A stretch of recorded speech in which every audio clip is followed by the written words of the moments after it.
Hello everyone, welcome back to our channel. मैं आर्या और आज हम अपना पुराना chapter that is magnetism and matter को कंटिन्यू करने वाले हैं।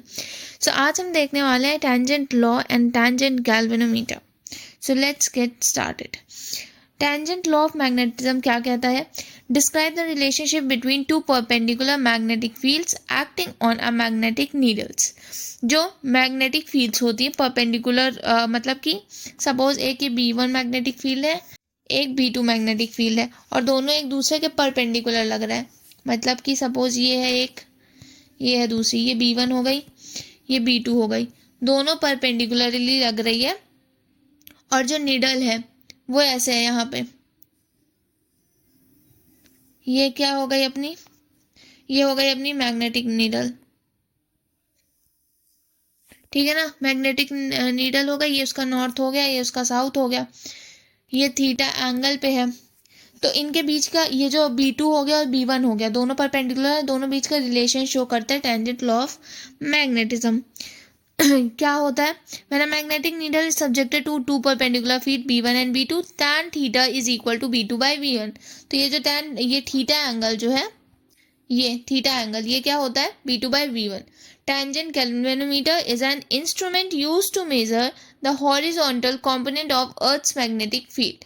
ये जो टेंजेंट गैल्वेनोमीटर होता है, ये किसके काम आता है? कि जो हॉरिजॉन्टल कंपोनेंट होता है, हॉरिजॉन्टल कंपोनेंट जो होता है अर्थ की मैग्नेटिक फील्ड का, वो मेजर करने के। Now oscillation magnetometer use to measure the magnetic dipole movement of a bar magnet. ये किस लिए यूज किया जाता है? ताकि जो बार मैग्नेट है उसकी मैग्नेटिक डाइपोल मूवमेंट को मेजर कर सके। फॉर्मूला फॉर टाइम पीरियड के लिए फॉर्मूला क्या होता है? 2 पाई अंडर रूट 1/MBH। इसको बेसिकली कहते हैं वाइब्रेशनल मैग्नेटोमीटर। इसमें जो आई है वो मूवमेंट ऑफ इनर्शिया है, एम जो है वो मैग्नेटिक डाइपोल है, बी एच जो है वो horizontal component of earth's magnetic field है।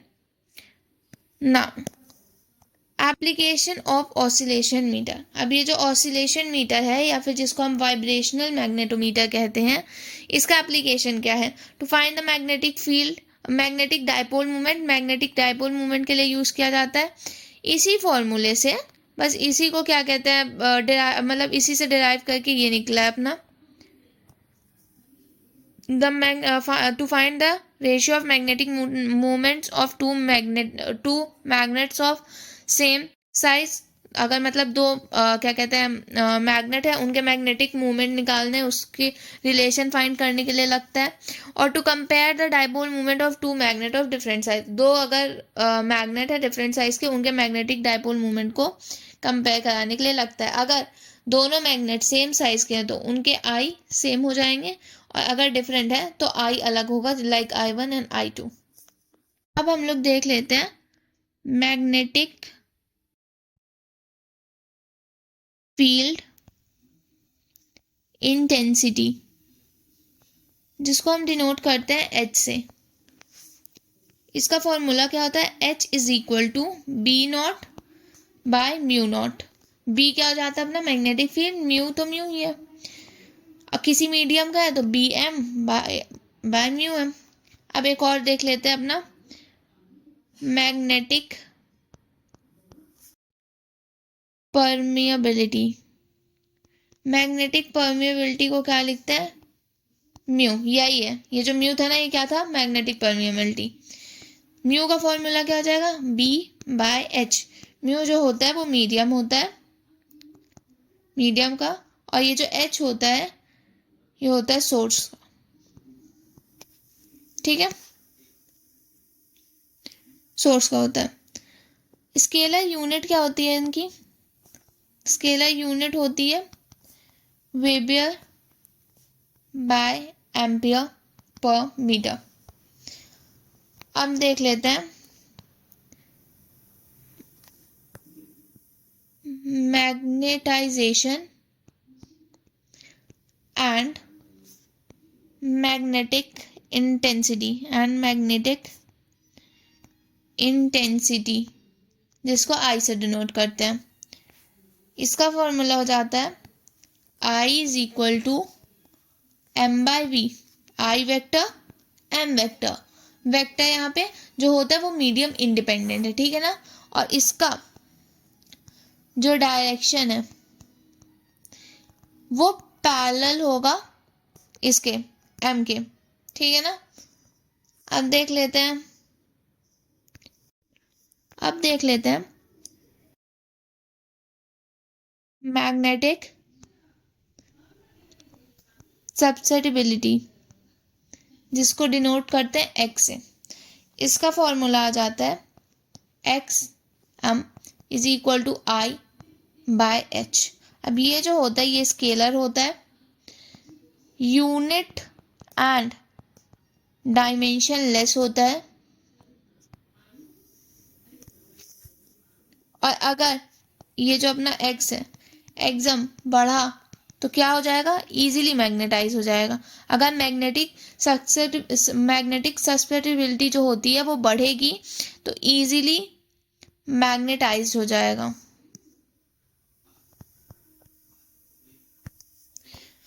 अब उसके बाद देख लेते हैं relation between mu R and XM, मतलब मैग्नेटिक परमिएबिलिटी और अपनी मैग्नेटिक सब्सिटिबिलिटी जो है उनके बीच में रिलेशन क्या है वो देख लेते हैं। वो होगा mu R is equal to 1 plus XM, ठीक है। अब उसके बाद आ जाता है अपना कॉज ऑफ मैग्नेटिज्म। मैग्नेटिज्म कैसे होता है, magnetism in material arises due to, किस वजह से मैग्नेटिज्म आता है एक मटेरियल में, एटम्स की वजह से, न्यूक्लियस प्लस इलेक्ट्रॉन जब रोटेशनल मोशन में होते हैं, या फिर अनपेयर्ड जो इलेक्ट्रॉन है वो प्रोड्यूस करते हैं मैग्नेटिक फील्ड। पेयर्ड इलेक्ट्रॉन जो होते हैं अपोजिट स्पिन की, वो क्या करते हैं, रिजल्ट करते हैं जीरो नेट मैग्नेटिक मूवमेंट में। अब material based on magnetic property के बेसिस पे कितने टाइप के मटेरियल होते हैं। पहला आता है अपना डायमैग्नेटिक मटेरियल, हाँ तो पहला आ जाता है अपना diamagnetic material tend to move from stronger to weaker parts of an external magnetic field. All electrons are paired. Zero यहाँ पे क्या होता है वेरी इंपॉर्टेंट कि जो डायमैग्नेटिक में सारे इलेक्ट्रॉन पेयर होते हैं, जीरो नेट एटॉमिक और ऑर्बिटल मैग्नेटिक मूवमेंट होता है ड्यू टू रैंडम ओरिएंटेशन। अब देख लेते हैं मतलब types of magnetic material. Diamagnetic के जो ऊपर पढ़ा है ये भी इसी का ही पार्ट है, बस ऊपर लिख दिया था मैंने। तो तीन तरह के होते हैं, डायमैग्नेटिक, पैरामैग्नेटिक, फेरोमैग्नेटिक। डायमैग्नेटिक पहले देख लेते हैं। कैरेक्टरिस्टिक, सारे इलेक्ट्रॉन प्रेजेंट होते हैं, इसका मैग्नेटिक मूवमेंट जीरो होगा। प्रॉपर्टी क्या होती है, slightly repelled by magnetic field, और इसका जो एक्सएम होता है वो निगेटिव होता है और स्मॉल होता है। और ये क्या करते हैं, move from stronger to weaker parts of magnetic field. ये कहाँ से, स्ट्रॉन्गर से जो वीकर पार्ट होता है उधर मूव करता है। टेम्परेचर डिपेंडेंस होता है, टेम्परेचर डिपेंडेंस इसकी क्या है, डायमैग्नेटिक जो होता है वो इंडिपेंडेंट ऑफ टेम्परेचर होता है। पैरामैग्नेटिक, इसमें कुछ ही अनपेयर्ड इलेक्ट्रॉन होते हैं, मैग्नेटिक मूवमेंट इसका नॉट इक्वल टू जीरो होता है due to presence of unpaired electron. Properly क्या होता है, weakly attracted by magnetic field, मतलब जो इसकी मैग्नेटिक सक्सेसिबिलिटी है वो पॉजिटिव होगी और स्मॉल होगी। और ये कहाँ, वीकर से स्ट्रॉन्गर पार्ट जो होता है मैग्नेटिक फील्ड का उधर मूव करता है। टेम्परेचर के में इनवर्सली प्रोपोर्शनल होता है, वेरी इंपॉर्टेंट। अब आ जाता है ferromagnetic. Characteristic, many unpaired electron, इनमें बहुत सारे अनपेयर्ड इलेक्ट्रॉन होते हैं। Significant domain formation, magnetic movement इनका नॉट इक्वल टू जीरो होगा, लार्ज होगा, रैंडमनाइज्ड होगा in absence of field. Properties कैसी होती है, स्ट्रांगली अट्रैक्टेड होता है मैग्नेटिक फील्ड के टूवर्ड्स, जो मैग्नेटिक सब्सिटिबिलिटी होती है वो लार्ज होती है, पॉजिटिव होती है। Retain magnetisation.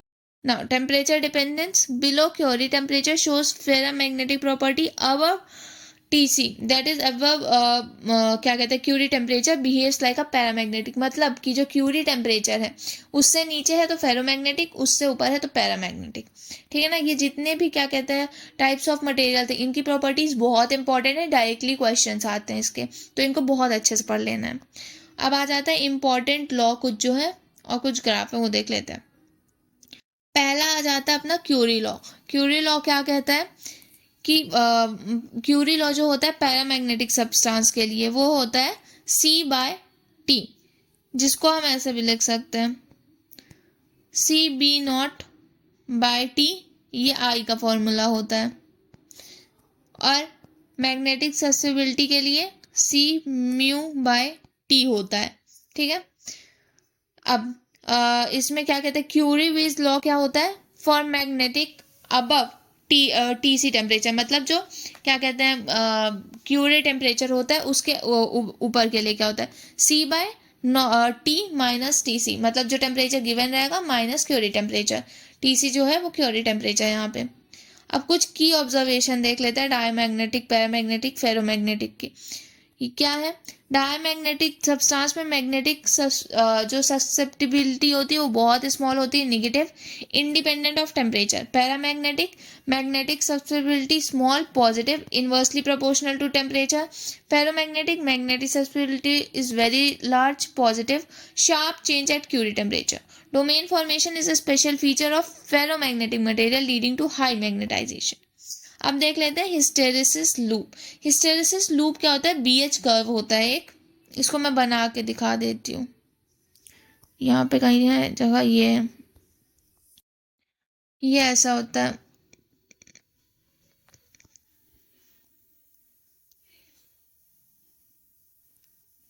ये हो गया अपना यहाँ पे H, ये हो गया अपना B, और ये कुछ ऐसा दिखता है।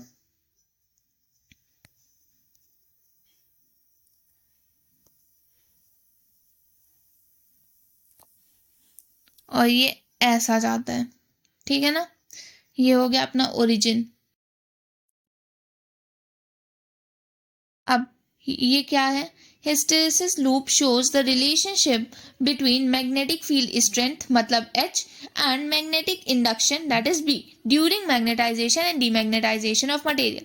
Area under the loop represent the energy loss during one cycle of magnetisation. ये जो एरिया है ये क्या रिप्रेजेंट करता है, ये रिप्रेजेंट करता है एनर्जी लॉस कितनी हुई है during one cycle of magnetisation. की पॉइंट कुछ इसके क्या है, saturation maximum B attend, further increase in H does not increase B। अगर B में वो अपनी मैक्सिमम, ये होता है सैचुरेशन, यहाँ पे ये जो ऐसे गया है ना ये सैचुरेशन पॉइंट होता है। यहाँ पे क्या होता है कि जो B होता है वो अपने मैक्सिमम पे आ गया, तो अब अगर H कितना भी बढ़ रहा है उसकी वजह से B नहीं बढ़ने वाला है ना। अब दूसरा क्या जाता है, retentivity that is R। Retentivity क्या होती है, रिमेनेंट मैग्नेटाइजेशन और the value of B when H is equal to 0 after removing the field. जब ये क्या होता है, रिटेंटिविटी होती है कि B की वैल्यू कितनी आ रही है जब H जो है वो 0 है ना। अब क्या आता है, कोरेसिटिविटी। कोरेसिटिविटी क्या होता है कि जब B 0 है तब H की क्या वैल्यू, मतलब रिटेंटिविटी क्या होता है, H की वैल्यू 0 है तो B की क्या वैल्यू है। कोरेसिटिविटी क्या होती है कि B की वैल्यू 0 है तो H की वैल्यू क्या है। बस यही था यहाँ पे, ठीक है। अब देख लेते हैं कुछ मटेरियल और उसके hysteresis. Permanent magnet should have high retentivity and coercivity. जो परमानेंट मैग्नेट होंगे उनकी रिटेंटिविटी हाई होगी और कोरेसिटिविटी भी हाई होगी। लार्ज एरिया होगा अंडर BH का, एग्जांपल आ जाता है स्टील। सॉफ्ट आयरन क्या होता है, इनकी लो रिटेंटिविटी होती है और कोरेसिटिविटी होती है। स्मॉल एरिया होता है BH कर्व का, मिनिमम एनर्जी लॉस होता है। Used for making electromagnet transformers course. किस लिए यूज किया जाता है, इलेक्ट्रोमैग्नेट ट्रांसफॉर्मर कोर्स बनाने के लिए। Important term retentivity. रिटेंटिविटी का मतलब देख लेते हैं, ability of a material to retain magnetization after removal of magnetic field. मतलब कि मैग्नेटिक फील्ड हट गई है उसके बाद भी उस मटेरियल की कितनी एबिलिटी है मैग्नेटाइजेशन रिटेन करने की। कोरेसिटिविटी क्या होती है, the strength of the reverse field required to demagnetize a material. Energy loss proportional to the area of hysteresis loop per cycle. So that's it for today. यहाँ पे ये चैप्टर खत्म होता है। अब अगला चैप्टर हम स्टार्ट करेंगे EMI that is electromagnetic induction. Till then if you guys have any doubt please let me know in comment section. Thank you for watching, bye bye.